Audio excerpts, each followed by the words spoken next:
Hello guys and welcome back. Today I'll show you how to use Tinder as a complete beginner.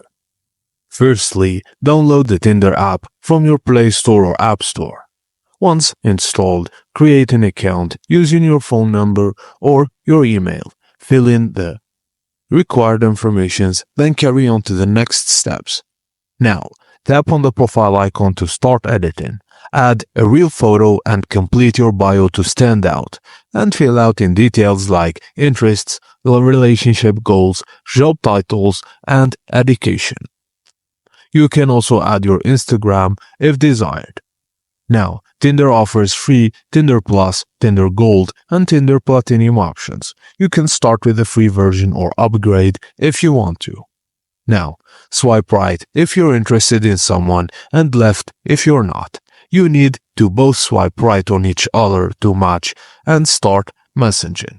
Once you both swipe right, you can message each other. If you have a premium version, you can see who liked you before you swipe. And that's it, guys. Thank you for watching, and please don't forget to like and subscribe for more.